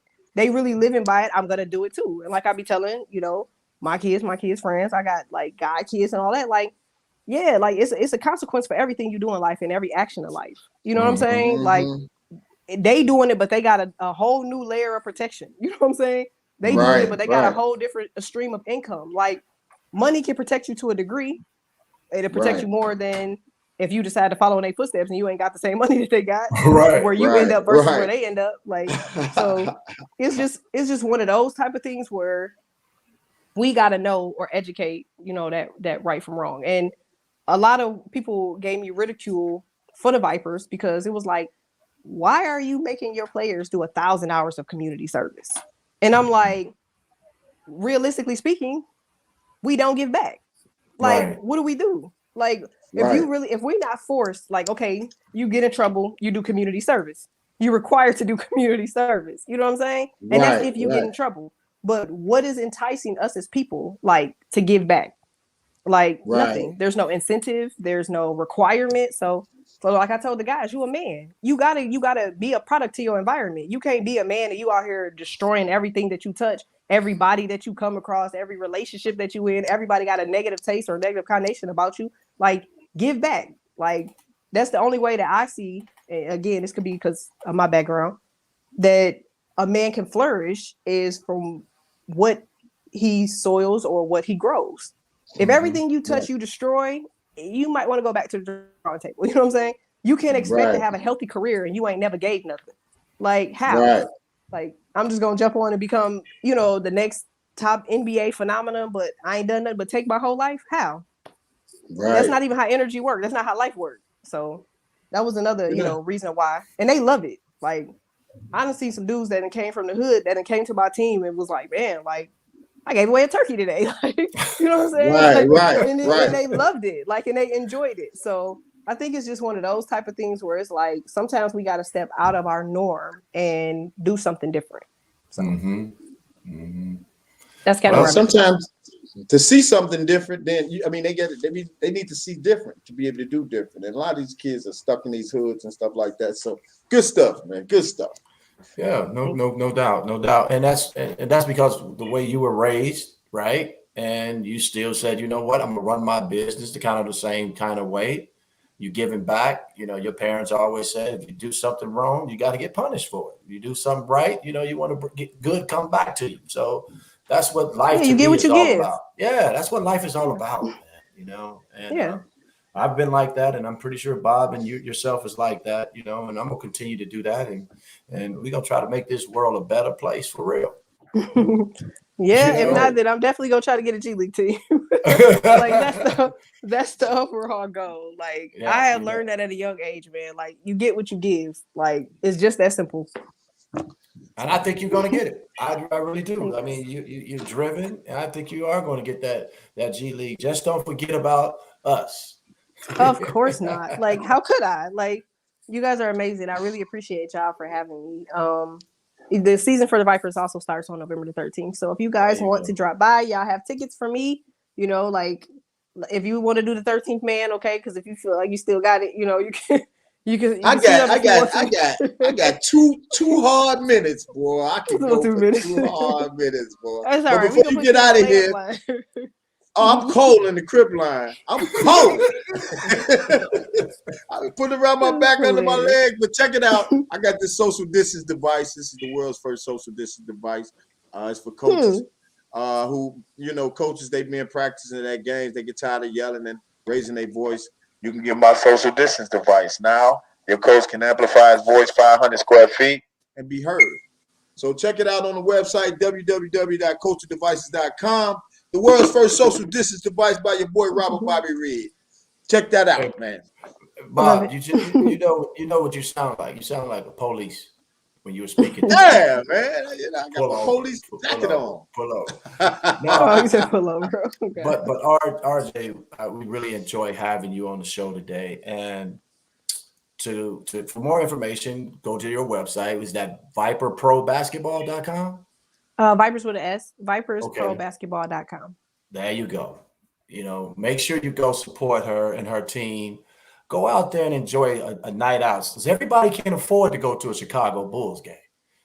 So go out I'm gonna there and definitely go. I support. forgot to touch base on that because I don't know any millennials lately that have bought tickets to an NBA game, which is why there needs to be some change there as well. Because, I mean, what was the last time y'all bought tickets to an NBA game? More reason why I need to be in the G League. So it's just because of that. Like it's a new time and a new change that has to happen when it comes to sparking and piquing the interest of millennials or like thereof. So wow. Yeah, that's right. crazy. Because the tickets, they didn't price everybody out. I mean, I'm used to being on the floor when I go, because one of my buddies, a rich guy, he get the floor. Well, his brother get tickets right behind the visitors bench. So if you call me and ask me to go to a Bulls game and win the nosebleeds, I'm not going, man. You're not going. True. Wow. It should also be one of those situations like why y'all not live on the sideline? Right. You know what I mean? Right. Like it's just like I said, even with the WNBA, there's not enough innovativeness, at the table. It's like, oh, this is what works. Let's keep it. It's what works. It's like the stock market. Like we don't have to really do anything, change anything. It's going to run itself. But eventually, as millennials come in, they're going to wonder, like, why I need to invest in stock? Right. I got Bitcoin. Like, it's like you have to keep and pique the interest and make it appeasing to the audience. Like you only got a percentage of millionaires. So they're just going to buy their ticket and go. But when you're talking about people that's making a decision between, all right, do I want to buy this shirt or these shoes or whatever, this week, or do I want to go to a Bulls game? It's a decision that still needs to be made. You like, forget it. The J's gonna last longer. You know what I'm saying? Right. They pick that decision, and then you end up with no audience, or you wait till you see the highlights. I'm not gonna go to the game. I'll just wait till I see the highlights. Like, how do you change that and entice people to come sit in the seats? And then they say, man, that's the highlight. I've seen that myself in person. Like they need innovativeness at the table now. Like it's over with for the previous eras because they're not thinking like the millennials anymore. And not to take a shot at anybody, but it shows that with the WNBA. It's like, if you look at the thought process behind of how I don't care to respect the thought process of how millennials spend their money with me, I also don't care about women's rights because it's all the same era. Is it not? Right. Okay. Right. And then just to add to that, man, I mean, Black women right now is really moving the needle, and a lot of venture capitalists are putting big money behind Black women and their innovation and all of that stuff. So kudos to the sisters, man. Kudos to the sisters, man. Y'all continue success, man. Yeah, that's right. Women are making their mark. I seen I forgot what her name was, but she was the highest paid coach right now, female coach. In history. Dawn Staley. Yeah, it's like to see stuff like that. That's dope. Like you got Candace Parker, like saying like, okay, I'm getting a championship when I get there. You know what I'm saying? And she does accomplish it with her team. So I feel like a lot of that. It's just time. You know what I'm saying? Like now I'm not saying, because again, I'm still old school and I probably will definitely get scolded for this. Okay. I'm not saying that it's a time where women are more inferior than men. I'm just saying now is the time for us to say, all right, babe, scoot up. I'm gonna stay next to you. You know what I'm saying? Right, but I'm not behind you no more. I'm just on the right side of you, keeping a lookout, in the front, in the back of you. Like, I feel like that's where they have to look at things now, where they like, okay, women ain't no longer way back there. You got women now that got multiple degrees, like they have a chip on their shoulder. Like, and it's not nothing new though. Like even back in the day, like in our culture, women had their apartment first. Women had the cars first. Women had the bank accounts first. Women always matured. Women matured faster than men, and then you got to figure the first millionaire amongst Blacks was Madam C.J. Walker, and that was back in the doggone 1800s or something like that. Yeah. Now you got to ask yourself too, though. And I'm happy you brought that up because I promise you, I just said this last night, right? If Madam C.J. Walker had her hair, product, right? who was she selling it to? More African American females, right? Mm-hmm. So if women and African Americans were so far behind, how were they the first to buy her product? Mm. I'm sorry, but I don't see slaves running up like, oh yeah, give me some hair grease when they looking for, you know what I'm Right. saying? When Right. they looking for other things to be beneficial in life. So as I look at this, it's like, you might not be as behind as you thought you were. Mhm. Maybe These it's all stories about, the story's not consistent with what they telling us. Yeah. Somebody then lied. and it's Go ahead. one or the other. Like, it's only one or the other. So you have to look at that. You say, okay, if Madam C.J. Walker was selling that much hair supply back in the 1920s, 30s, 40s, Right. who was buying it? Now you say you throwing in Booker T. Washington, right? He was one of the people that didn't want her to speak because of what? You're a woman. You're not getting on the stage to talk about no woman things. This is a man's world, whatever. Okay. She still found her way up there to talk about it. But let's say, what's the difference right now? In this, like, who's on stage right now with a voice for the WNBA? Who's like, no, forget that. Right. I'm gonna stand up for the WNBA. This is how I feel. This ain't gonna keep happening. Who's doing that? Nobody. Is anybody? I mean, the vocal leader for the WNBA? They want LeBron to be the leader so bad for the NBA. NBA. They want him to say, like, Bron don't want that job. I think Kobe Bryant was stepping up to the plate because his daughter played, basketball, and he wanted to, put this imprint on the WNBA to get more awareness to it. But that's out. Right. I'm not trying to be funny, but it's like, just to be honest, like, that's out. So right. Now you say, okay, and I'm trying to say this is be real with it. I'm trying to. Don't bring no cake on here. We don't want no cake. I still have goals in life, okay? And we all know how sometimes stuff can be misconstrued. Yes. Right. So as I really look for that, I say this. Me as I would say a strong Black woman, okay, as a leader of an empire of my own family and my culture and my religion within my entity and home, right, and around me.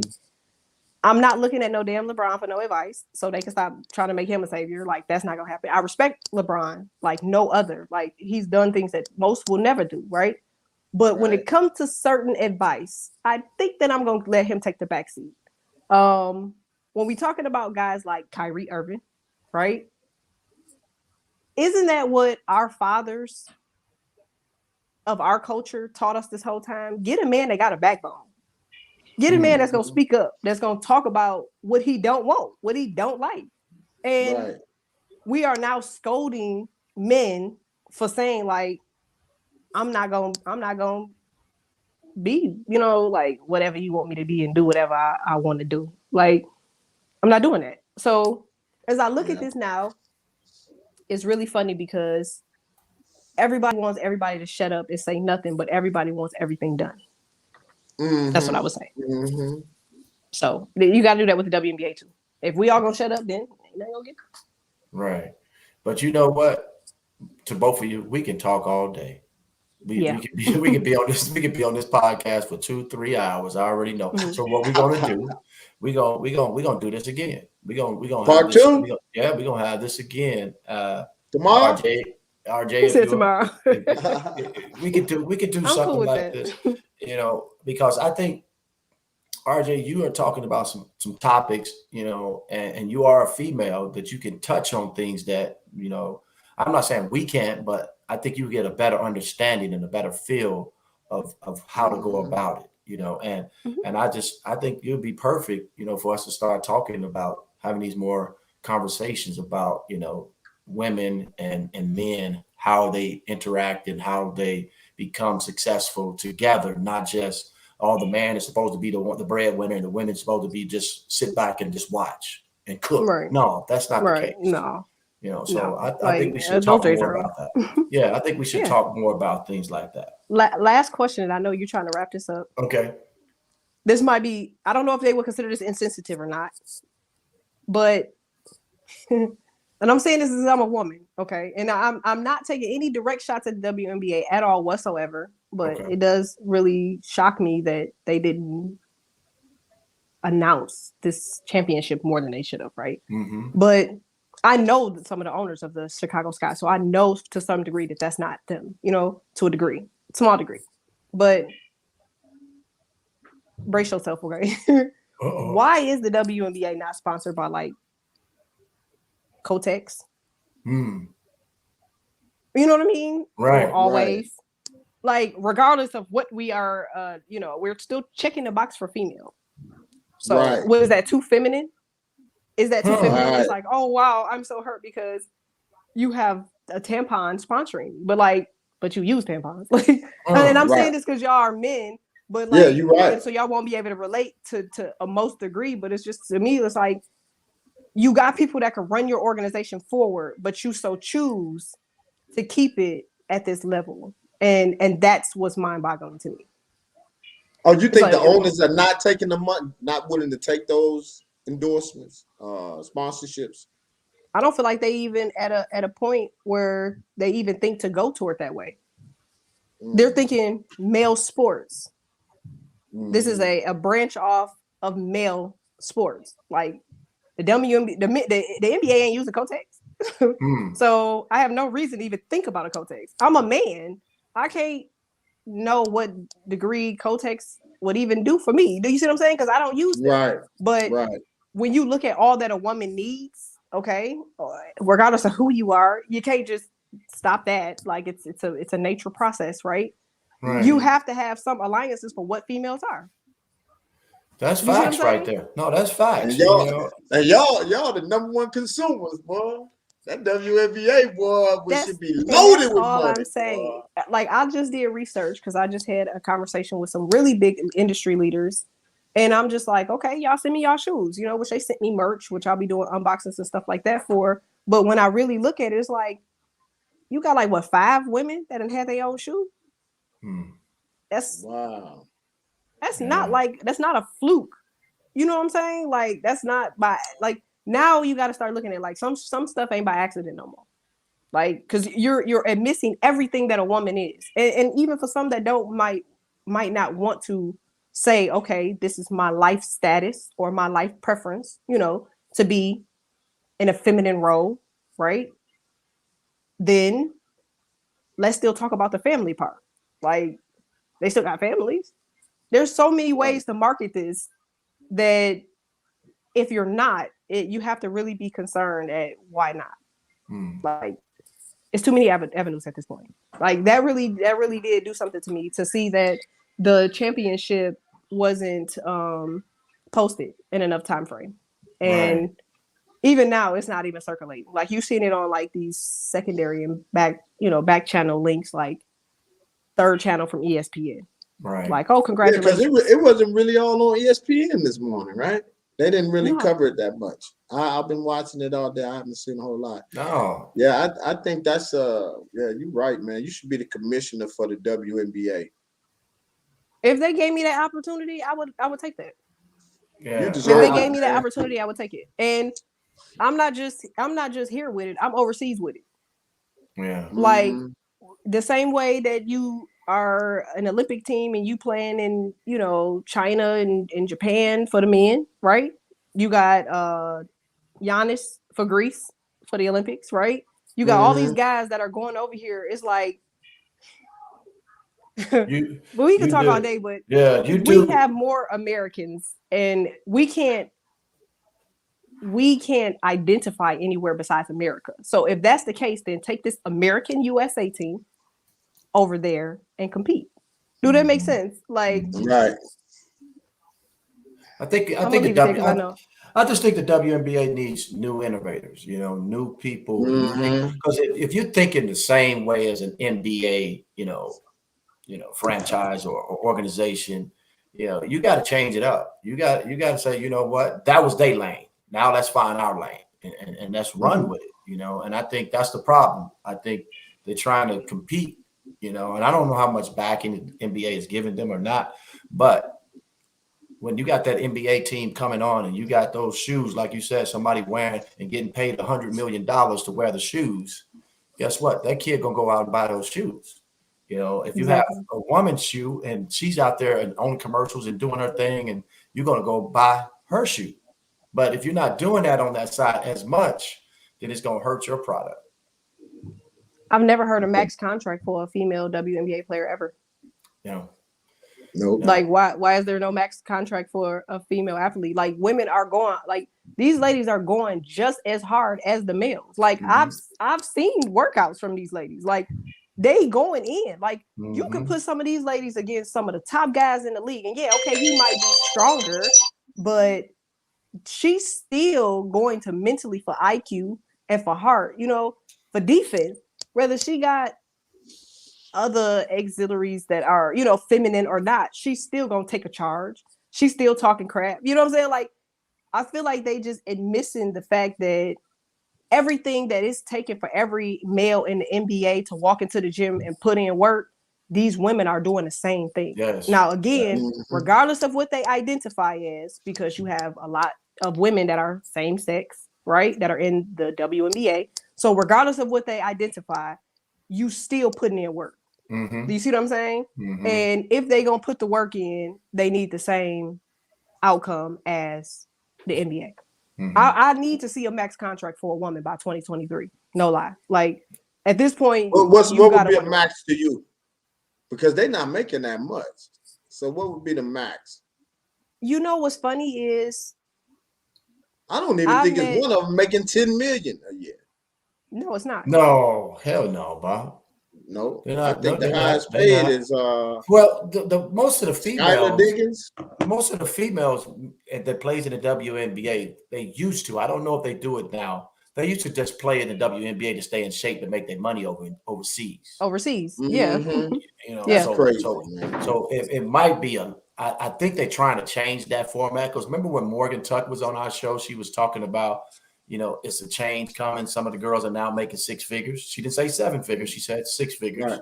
You know, because I think at first they were only making, you know, 5 figures, man. You know, they wasn't even making 6 figures. Right. And you have to ask yourself, like, you got ladies. Again, I'm going to continue to use people like Tia Cooper, right? Like Skylar Diggins, like Candace Parker, Cappy when she was, you know, doing her thing. Like, when you looking at these type of women, you know that they time ain't free. Do you see what I'm saying? Like, you know they in the gym all day, every day. They have not lacked anywhere because it's showing in their performance. Candace has been here for what, 1 year? And her first year here, she done got a championship. You don't get that just from, you know, picking up a ball and just like, okay, y'all, we gonna try to win this thing. Like, she in the lab. If you follow her on social media, she's in the lab all day. Everything she do breeds, you know, dominance and winning, right? And for them to say there's no max contract for women at all, like, how with that type of work she put in? Now you got to say to yourself this. Now you got to say this. If it was no Skylar Diggins, if it was no Candace Parker, if it was no Tia Cooper, if it was no Cappy, if it was no Lisa Leslie, no Olympia, you know, like, if it was none of these women, what would the NBA be? And I'm not saying just them, because there's plenty of other people that I could use, you know what I'm saying? But if they all just was like, man, I'm gone. Right. You know? Right. Now you talk about, oh, our ratings are down because we don't have the best athletes to be on the floor that people want to see. People want to see them now, and y'all ain't letting them see them. Like, right. I think I definitely think something can be done though, RJ. And I think the NBA players can help that, you know, if they stand with the women, you know, meaning I think Chris Paul is trying to do some things in Phoenix with the WNBA girls team. But I think if all of these, you know, quote unquote superstars put their heads together and say, you know what, the women need the same thing, man. They need the same thing that we have over here, and let's fight for them, you know, and let's come together. I feel like your LeBron James, your Chris Paul, your Carmelo Anthony's, your Kyrie Irvings, regardless of the name and legacy that these gentlemen have built, you still answering to somebody. Yeah. So if they tell you, yo, you're just doing way too much with this promotion right now. Like, not saying that this is even the case. I'm not saying that that's the case. I don't know. I'm not there. I don't see that. You know what I'm saying? But if they like, whoa, calm down. Like, know your role, stay in your role. Like, I didn't ask you to do that. Like, we didn't ask you to do that. Or we just don't have the money to afford that. Just say that, but Right. a lot of these guys, they want so much better for the WNBA, but like they get halfway through that marker and somehow they disintegrate. So now you got to say, who told you no? Because you still got to ask somebody. Like, that's just like for me and my team. You're not going to just push you're not going to do anything within my organization and you don't ask me. Because now we. Mm-hmm. Somebody blowing up your phone.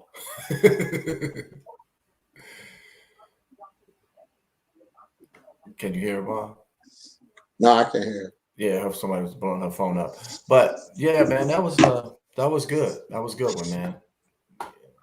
She's coming back. I enjoyed her, man. She's coming back. I really enjoyed it. There we go. Sorry about that, y'all. But that's just kind of where I am. Like I said, we could talk all day, but I just feel like it just has to be more. Like, and I'm not.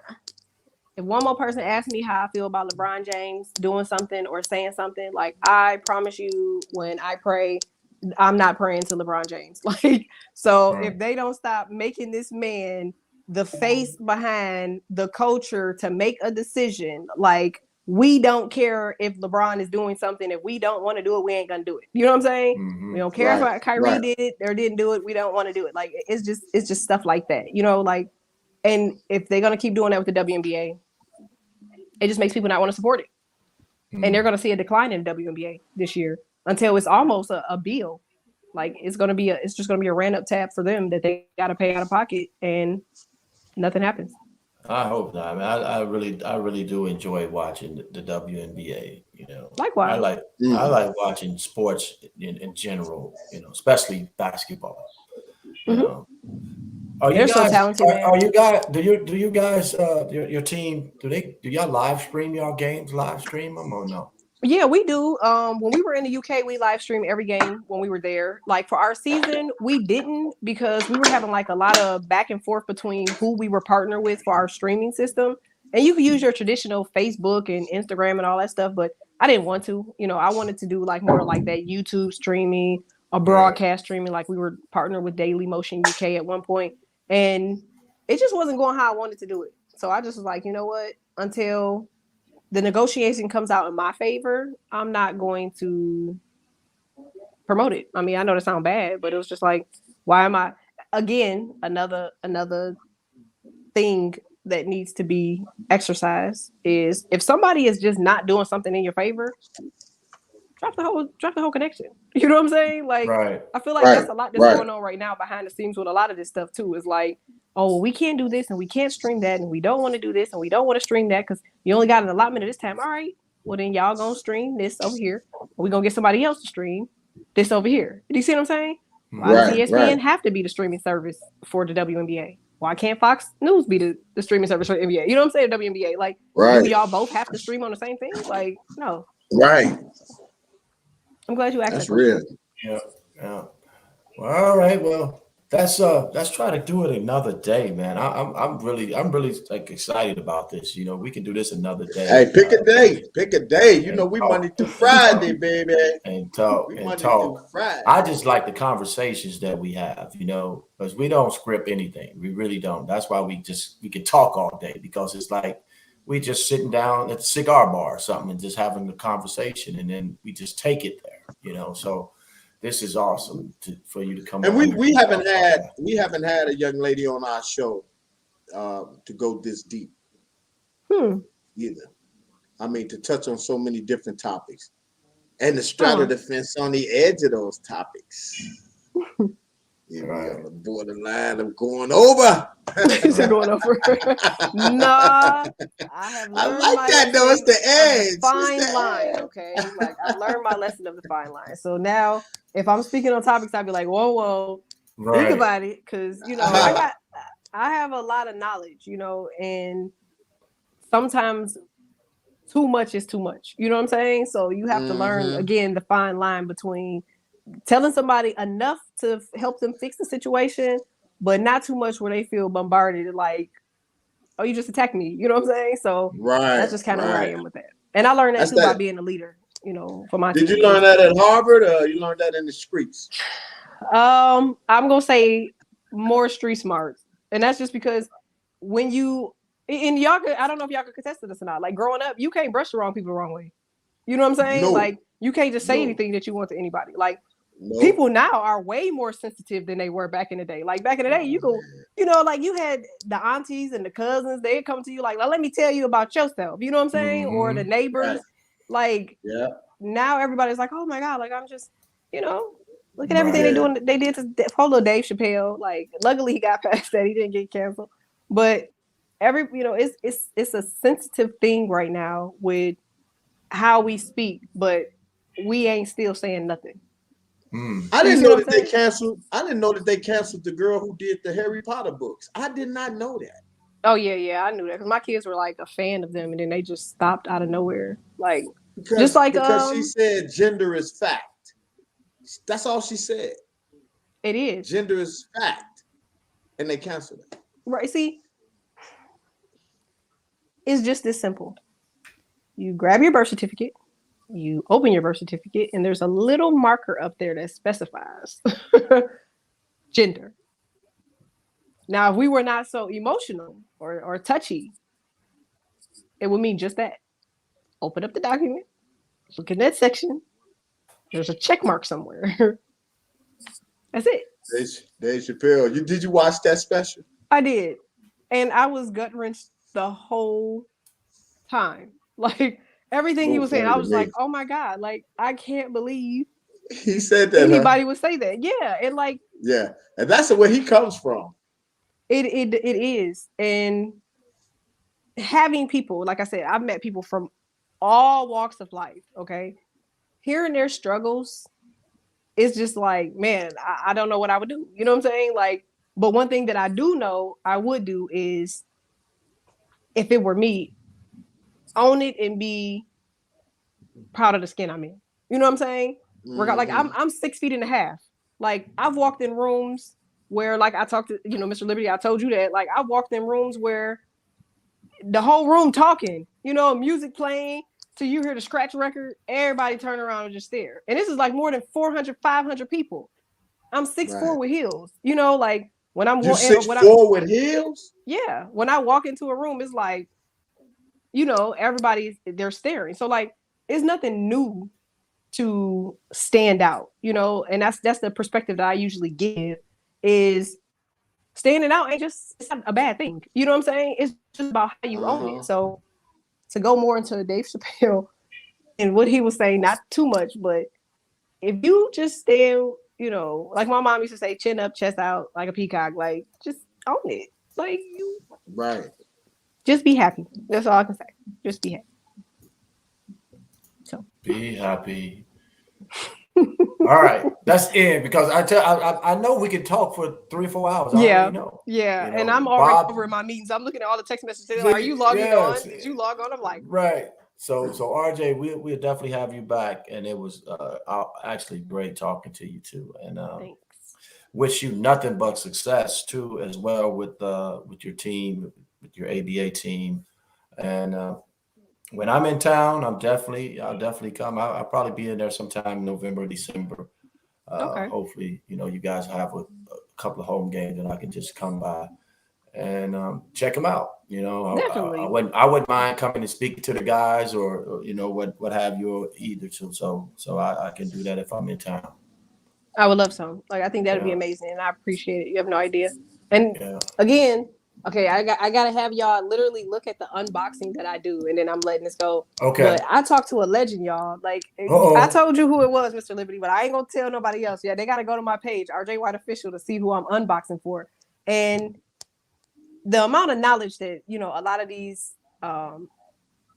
all-stars, you know what I'm saying? Like these Hall of Famers have, like, I'm blessed. Like, you know, me and you had a conversation, Mr. Liberty, and like I told you what I was trying to do and how I, you know, my goals of how I want to get there, to get even the knowledge that you gave me. You know what I'm saying? Like, it's gonna be a phenomenal thing when I make it to where I'm going.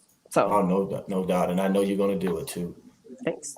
Yeah. Well, guys, thank y'all for having me. I appreciate it. Part two. I got two. y'all. RJ White in the building, baby. Look, top 5 introductions, I swear. Thanks, y'all. All right. You take care. All right. All right. Bye. Take care. Yeah, that was awesome, Bob. That was man. Awesome. It was very insightful to hear a female's perspective, big dog. To hear it from a woman's point of view, because we men and we think our point of view trumps all. But then when you start hearing those concerns and the way she was touching on the WNBA and all of that stuff, bro, they need somebody like that in there. Yeah, to be able to help guide that ship, bro. That's why I said some new innovative type stuff, man. Because if you just keep going the old school way, you're going to keep getting the same results, right? I think she has a mind. She thinks totally different of how she wants to see things run. And I think if they have someone like that in control of the WNBA, you know, we'll start seeing a lot of changes. You know, now are they ready for that? That's the question. That's the question. All right, get a shouts out, man. Shout outs. And then we got Danny Spencer. Shout out to Danny Spencer. Coach Danny Spencer was in the building. Mark Bowman, man, thanks for tuning in, brother. And then I shared quite a few out, so they on different streams.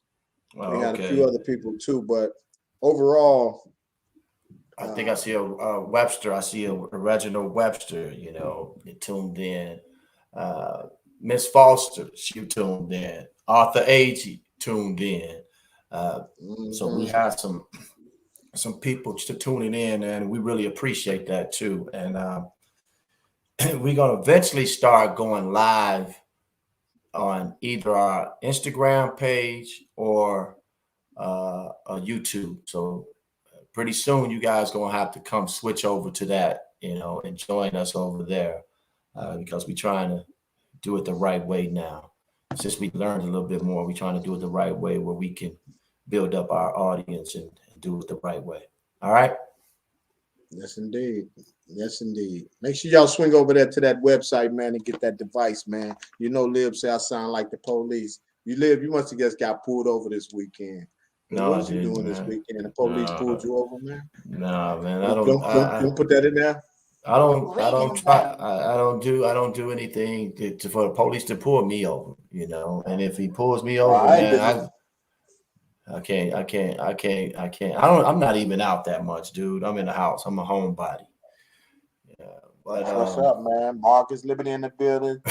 The NBA legend, the McDonald All-American. Your host Marcus Liberty in the building. What's up, Marcus? Oh, man. One day I'm gonna hold it for about 30 days, man. One day I'm gonna just hold it, man. But also make sure you make sure you go get that Hilux too, man. Hilux. Make sure you go get that Hilux, man. HYLUX. It's on Amazon. Make sure you go get it. It's a nice sports drink. Man. So we'll be back in the next couple of days, man. I know you have mentioned a couple of other people, so man, and get that word back to D Rose, man. Get that word back. Danny Spencer, I know you know D Rose and them brother, man. Reach out to him and tell him we need him, man. We want him, man. I know Danny Spencer got D Rose on speed dial. He got Reggie Rose's number. I heard it through the grapevine. Get up with him, big baby. And he actually gave me a number to someone else too that we can probably reach out to too. So I ain't gonna say the name right now because we gotta wait till we can get him first, and then we'll get him on. It's another Chicago legend out of Robeson High School. So we'll get him on. All right, man. So what you want? Man, I'm about to go get me something to eat. It's time to eat. The clock going off in my stomach, bro, and I got real estate. So, man, good show, Marcus Liberty, man, and I'll holler at you, big baby. Peace. I holla. Don't forget to like and subscribe. Thank y'all for watching. Chicago.